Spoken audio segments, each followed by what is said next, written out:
Alright, welcome back. Hope everyone's having a lovely day, a lovely night wherever you're from. And real quick, before we get started, as always, I want to give a lovely shout out to the channel members on this channel. So thank you so much to these lovely commanders here that you see on screen. Thank you guys so much for your guys' constant generosity and support to me as always. It really means a lot to me, so thank you guys so much. And if you guys are actually interested in becoming a lovely commander yourself, if you are interested in any of these cute and lovely emotes, loyalty crown badges, you want a special role in the Discord, make sure to join the Discord. But as always, if you choose to do so, thank you so much. Just remember, that's not the only way that you can support me. Just watching the content like you are right now is truly the best way. Liking, subscribing, and commenting, everything really does help, so thank you guys so much. And for today's video, I was getting a lot of good sleep, getting nice sleep, and then I woke up, had to go feed my cat, and then noticed that they did upload some patch notes, so I decided, screw it, let's just keep up with this bad schedule, turn on the ring light. So, I got a bright light in my face at 4 AM, it feels really good. But with all that yapping out the way, let me scoot on over, and let's put it on screen right here. August 2025 developers patch notes. Commanders, the director of Goddess of Victory Nikke here. Earlier this year, we set a goal for ourselves to improve the quality of an already released content and experiences. As part of our efforts in the first half of 2025, we introduced Coordinated Operation 2.0 and Solo Raid Museum, solved the loading time and memory issues that have been building up over time, and took the opportunity to look back on the busy days following the game's launch. In the second half of the year, we will keep up this endeavor. We are determined to carry through the direction we set earlier this year through various convenience upgrades and improvements. These changes are not only for temporary enjoyment, but serving as a foundation and enrichment so we can continue making a satisfying game in the far future. We love enrichment. I really hope they just use that just as a jab at themselves, because that's funny. In these developer notes, I'll be introducing the improvements to be rolled out in September. Good. Convenience feature improvements coming this September. Today we will present the main convenience features expected to release in September, including some features mentioned in the previous dev notes. That's right, we had that before. We are getting one tap limit break and core enhancement that's scheduled for early September. So far, upgrading Nikkes has involved repeated animations and actions for each enhancement. Even though the Nikkes undergo breakthroughs, the process is too cumbersome. True, I just want to do it all in one, especially for people who core 7, it's annoying. So in this improvement, we are introducing a one-tap feature that allows continuous breakthroughs with a single action. We hope this feature simplifies the enhancement process and makes growth management more comfortable. And they are also doing one-tap research, which is also coming early September, for the recycling room. Recycling room has always been one of the key systems for developing Nikkes, but having to tap the research button over and over again is inconvenient. Now we are adding a one-tap feature that consolidates multiple levels of general research into one action. That's great. And then they're also doing a one-tap claim for the ARC ranking rewards in early September as well. So in the ARC section, for all the various rankings, it could feel tedious as it requires repeated action in each section. We've also made changes in this regard by allowing players to claim rewards from all rankings in one tapping, so they can reduce fatigue from repeated claiming. So with all these new one tap features, we aim to help you avoid wasting unnecessary time on repetitive daily actions. That's great. However, there are two separate updates here. There's going to be an early September and a late September. Late September, sadly, is where the good stuff is going to be, because the Tribe Tower auto feature is going to be in late September. One of the more important gameplays is Tribe Tower, where you can test out your upgraded Nikkes, receive rewards. However, it may be tiring having to enter every level of the tower. This upcoming update, we are introducing a feature that automatically proceeds to the next Tribe Tower after the current level is cleared. This is intended to maintain the pace during periods of rapid growth and streamline the process of reoccurring challenges. Honestly, this one I'm looking forward to the most, because from CN when I played, this was great. I remember I went to go eat dinner while this was going, and I came back and I was already 40 levels deep into Tribe Tower. So gonna have the same experience because I'm waiting for this before I even do any of it. And we are also getting sim room improvements. Now I do remember some of these sim room improvements from CN as well. While the buff chain system in Simulation Room offers the fun of experimenting with buff combinations, its drawback is having to accumulate repeated buff chains of the same type to achieve higher levels. The issue appears more severe after Sim Room Overclock and Quick Sim were introduced. The upcoming improvements lower the required conditions for buff chain levels so that players can obtain buffs of higher levels with a shorter chain. We're also introducing new UI improvements to display the combat power and buff status more clearly within a stage. And then we're also getting the Synchro Device improvement / Nikke upgrade, which is also late September. Although synchro device is a vital and efficient system for developing Nikkes, the limited slots and somehow inconvenient operations make the growth process cumbersome. With this improvement, the default slots will be increased from 5 to 25, multiple convenience features in one, including an automatic Nikke allocation feature, the removal of cooldown, thank god, convenience feature upgrades, automatic use of required consumable items, and free level resets, so no more spending 10 gems, which is great. We hope these changes are made with the goal to further enhance the convenience of growing Nikkes. This is great. About time, so that's great. Once again though, this one's late September, so just be aware of that. And then we're also getting weapon tutorials enhancement. Every character in Goddess of Victory Nikke has different weapons with distinct characteristics, so we believe it is important to understand their battle styles rather than just their attributes. Therefore, we are adding a weapon feature description and visual animations to the Nikke details page. While they don't go into excessive depth or detail, we hope this will help you more easily grasp the basic features of each weapon, so that more players, whether you're experiencing Nikke for the first time or returning to it after a while, or trying more varied content, can adapt with ease, which is cool. And then, now we got a better explanation of the molds, which also come late September with the weapons. While the existing high-quality molds offer a certain probability to recruit SSR Nikkes, failing to obtain one after many attempts may lead to a disappointing experience. That's understated. Soon, we will improve this experience and introduce a new mold system that guarantees SSR Nikkes. Now, just like I mentioned, there are 3 types of new molds. First, the high-quality access records, which gives you a chance to obtain an SSR Nikke or consumables for the high-quality perfect mold once you collect a certain amount of it.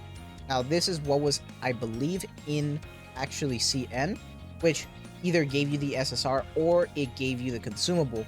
And then that's when we got to the high-quality mold, which is this one, the second one, which guarantees an SSR Nikke once you collect a certain amount of it, and it also can be obtained through high-quality access records, which is this one.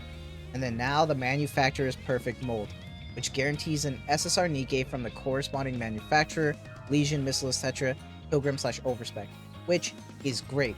And now this is awesome. This is great. There are also changes to the reward distribution in different content in manufacturer tribe towers on top of the existing manufacturer mold rewards. Perfect molds of each manufacturer will be additionally provided at certain floor intervals. Commanders who have already cleared the applicable floors will receive the rewards retroactively in sequential order via in-game after the update. So that's great. We are going to be getting that after a certain amount of floors. You're going to get a bunch of them, which is awesome. Other than this, the high quality molds given in recurring content such as the general shop, body label shop, dispatch, weekly, story event challenges, first clear rewards.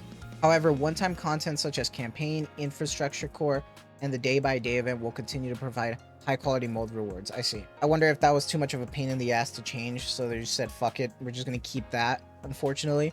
Which is fine. I mean, I'd rather have this huge change and just have, that minor, issue, right?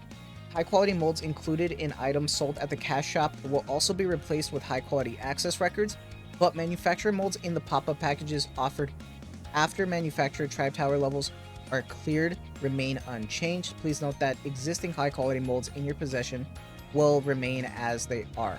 So, damn, okay. That's unfortunate, but that's fine. As long as I get the rewards from, all the re-existing stuff for the tribe towers and stuff, that's fine. But damn, that sucks. Please note that existing high-quality molds in your possession will remain as they are. That's unfortunate. I have 2,200, so that kind of sucks, but that's okay, I guess. And then, information for coordinated operation character selection. Coordinated operation requires multiple commanders to decide on the squad formation together. If people are aware of the boss's element beforehand, it will be much easier to make a strategic choice, but in the current gameplay, making decisions in the character selection phase that comes after the matchmaking may be more difficult as there is no way of knowing the compatibility between the boss and each character's element. As part of this update, a display showing the selection status of strong element-coded Nikkes have been added to the character selection phase, making it easier and faster for players to choose Nikkes that are well-suited to the boss. I'm gonna be honest, I don't know how much this is gonna help because I feel like people lose their brain cells as soon as they hit the co-op button. Even in challenge mode, people are fucking idiots. You have to get your own team. If you really want to try to hit, that 10% to make sure, I swear, man, people are crazy over there. And then we have the collection items lock feature scheduled for late September as well. Some items in the game hold significance beyond that of regular currency. Personally, I collect items that hold value in memories, such as the anniversary cakes, Emma's menu, and Ludmilla's lantern from Snowfield Hot Spring. Through the community, we received heartbreaking feedback from some commanders who've accidentally used them. To prevent such regrettable incidents from happening again, we are adding a feature to lock the items that you wish to keep. With this, you will be able to safely keep collection items received from events and reminisce about those meaningful moments from time to time, which is cool.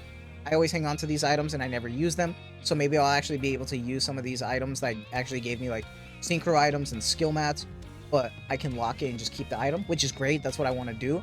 And now we got some exciting stuff. Rapi Red Hood costume design voting. This year we will also release a free costume for Rapi Red Hood, the winner of the 2.5 anniversary global popularity poll. We have prepared costume designs that you will surely like. While I have my personal favorite among the designs, just like last year, we will finalize the costume based on your votes. We have 3 designs for you to choose on August 17th. We look forward to your active participation. I'll reveal the designs in advance through today's developers notes. Please take a closer look and consider which design is most fitting. The design that gets the most votes will be released as a free costume mid-October. What we're doing is beyond just making and releasing designs. We will meticulously refine the details to make Rapi even more appealing in the game. May the joy and excitement we felt during the preparation be truly conveyed to all of you. And to get a better look at that, right here, we can see a better idea of how the global popularity poll costume for Rapi is going to be with the 3 selections. We can definitely see an inspiration of Red Hood on the right. Left, we get one with the commander's shirt. Yo, the commander's shirt? Is that like kind of reminiscent of Moderna's? That looks nice. And then just like more like casual, like lingerie sleepwear. I'm not gonna lie, I feel like people are going to vote the Red Hood one, which to me is whatever. It's kind of basic. I don't really care. I don't want Rapi to be too close to Red Hood, but fan service is fan service. People are gonna vote for that. I kind of fuck with, not gonna lie, I think I fuck with the one where she's wearing the commander's shirt. Are we gonna get a sex scene finally with Rapi? I'm just saying. Look, I'm just saying. The sleepwear one is cute, but I think my vote is for the commander shirt one. But that's just me. Do let me know what your, choice is. Are you going for the fan service? What are you going for? Let me know. I'm just curious to see what your guys' vote is, because voting is gonna start tomorrow, so I'll make a video on that as well. But we gotta go back to the patch notes. And, of course, surface content development progress. Recently, we've concentrated much of our effort on developing the surface content. In any previous developers notes, we've explained the general structure of the content, but in battles against Lord class raptures, there must be a process that validates and enhances the tactical fun. Our goal is not simply to offer another gameplay, but an engaging type of combat, even if it's not hardcore. With that in mind, we kindly ask for your understanding that we need more time to develop this content. I'm gonna be honest, I just want something to farm. Just to farm materials and stuff, and I have a feeling this is not it, which is a shame. Just like what's shown in the animation shared with the developers notes, in battles against Lord class raptures in the surface content, we need an evasive maneuver control that can identify the skill of raptures through surface effects and move the SD squad. However, battles in the surface content only allow attacks between neighboring tiles for now, making it challenging to deliver a variety of patterns and tactical fun when dealing with Lord class raptures. Therefore, we introduced the range concept for both raptures and Nikkes, implementing bullet impermeable mechanics based on the terrain and structures, and adding range increasing skills to some surface skills. Through these improvements, we aim to make the logic of surface battles more engaging. Currently, we are controlling the experience of the main combat squad and the supporting squad in line with the introduction of the squad's range concept, building the data accordingly while also functioning on functional QA. Heavy emphasis on QA, please guys. Please guys, like seriously, like the recent update was fucking insane. Naturally, as the content is quite extensive, further adjustments and tweaks will be required after it's released, but before then, our main focus will be on QA. We are aiming to release this content in October. With the remaining time we have now, we'll do our best to ensure the highest level of quality and bring you a unique kind of fun. And there is a cute little preview right here, but they also showed off the gameplay right here, which is pretty cool. I mean, it's it still kind of looks a little rough, but it's fine. But you can get an idea of how the gameplay is gonna look. As long as it's not too slow, that's fine. But then this team on the top right here just got totally wiped by the AoE. Holy shit. They need to tweak that a little bit because that's insane. But I do wonder how it's going to be, what the gain from this is, right? It's not just a game mode. So I wonder how that's going to go, so that's interesting.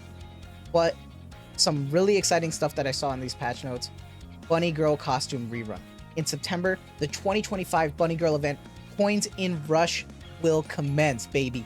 Bunny Girls is confirmed. I'm sorry for anybody that was doubting it, but we love Bunny Girls here. So with this new bunny event, unexpected Nikkes will appear with new looks in this event, so please look forward to it. While the Bunny Girl event is ongoing, we're also bringing back Bunny Girl costumes. Bunny costumes of Mary, Viper, and Folkwang will be back this time, while Rupee's rerun will happen another time. So that makes sense. So I wonder if there's going to be another gacha with this or not, or they're just kind of delaying it for now, because on top of the rerun skins, then we're also getting like the rerun banners and stuff. So having a rerun gacha is kind of crazy. Lastly, out of all the teams I've joined today, Goddess of Victory Nikke team is the one that cheers the loudest when commanders enjoy the game. Truly love the game we created. As I watch the passion and tenacity that our team demonstrates day by day, I deeply believe this is the best team, so I cherish it deeply and take pride in it.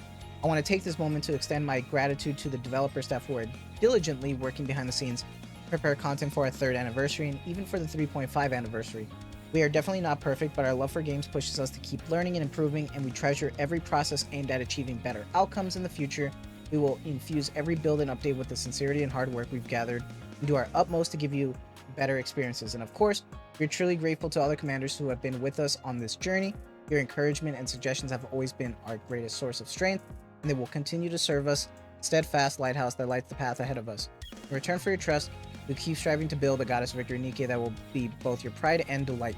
So, overall, solid fucking patch notes. Like, that's really good. Not only did we get all the quality of life confirmed, some extra ones too that are pretty nice. We got confirmation of Rapi's skin. Pretty good. Interested to see what people are going to vote for that. Then we got confirmation of the bunny event. So overall, I'm gonna be honest, I'm actually really happy with these patch notes. They're looking really good. Do let me know what your guys' thoughts are on the patch notes. I'm gonna have timestamps for everything. Obviously, this was kind of long and just me yapping, talking about the patch notes. Hope you enjoyed this video.